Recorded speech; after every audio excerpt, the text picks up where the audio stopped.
folks. So real quick, talk about your flashlight placement on your person and in your kit. For me, I have 3 levels of lighting. My primary EDC lights that are always on my physical person. And then I have my, what I call my secondary EDC lights, which are not necessarily always on my person, but in this case, they are in my kit bag, and which is always in the seat of my truck. If I'm on the bike, I'm wearing my kit bag. At work, it goes into work with me. And then I've got my bigger camp lights, my pack lights, what have you. So to start with, I've got my Fenix HM50R V2 headlamp in my lower right pocket. I love hands-free lighting.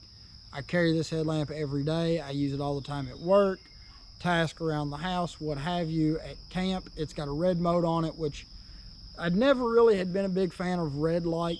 I just never really had seen a big use in it. But I used this the other weekend at Georgia Bushcraft, and I'm really starting to see benefit in that, especially in a light that optimizes the red. Then I've got the Fenix LD30, which is just my handheld, what I use 90% of the time for lighting needs, inspections, what have you. The LD30 is what I grab. And then I've got, just more as a, I wouldn't say necessarily a novelty, but as my backup to my backup is my Fenix T6. I've always carried a Pilot G2 ink pen, so when Fenix released the T6, it was just kind of a no-brainer. It's metal construction. It's got 3-mode light, regular Schmidt ink cartridge. So it works out pretty well. And like I said, I just kind of stuck it in my pocket. Why not? But it is a lighting option if I need it. Moving on up to my kit bag, which like I said earlier is kind of my supplementary EDC bag. It's got my phone chargers, GoPro batteries, ferro rod, lighter, fire starting stuff, that kind of stuff, my pistol. It also, when I'm on the trail, it's right here as you can see. So this kit pretty well never comes off of me right now. I like the handiness of it. My phone can ride here. It's super convenient and comfortable. But in it for lighting, I've got my Fenix HM65 RT headlamp, which has got 3 modes of spot, 3 modes of flood, 18650 battery, USB-C rechargeable. Hands down, my favorite headlamp, best one I've ever used. Always starts out in the lowest mode, so when you turn it on, you don't have to worry about getting blasted with 1,000 lumens right off the bat.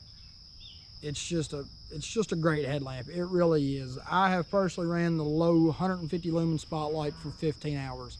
So I know that if I need to, I've got enough light to get me through a full night, even in, Kentucky winter. There's enough light there to be able to, or run time to get me through the night. And if I need to, I can always turn off the low spot, go to the low flood, and get even longer run time.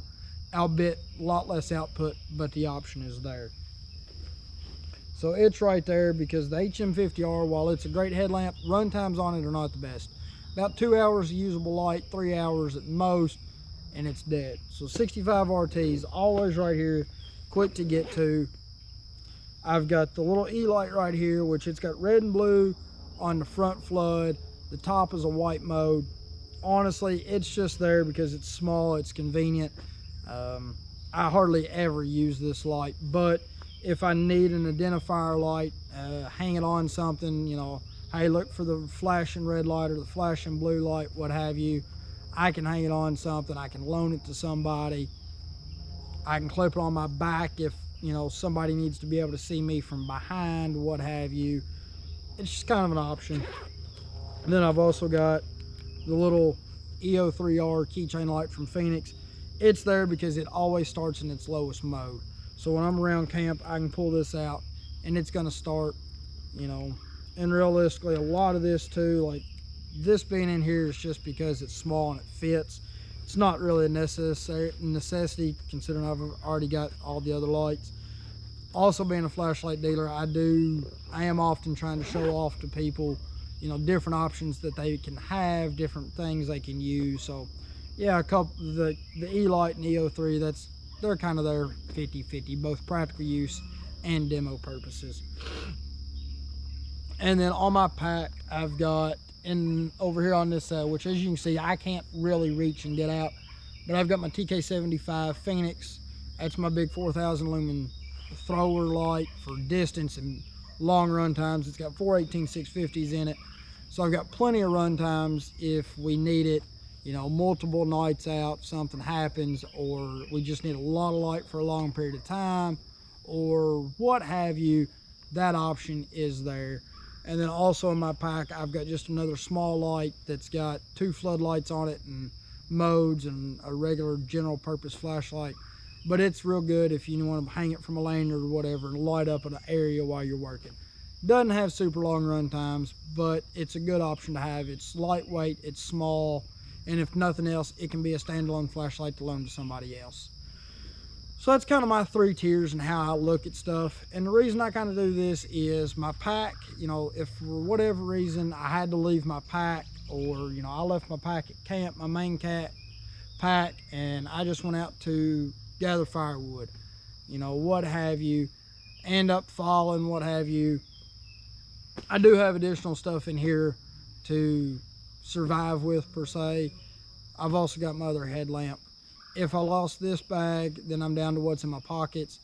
I just kind of complement everything. I mean, I know it's redundant. Some people may think it's too much. It's just kind of how I work. I try to be redundant with stuff.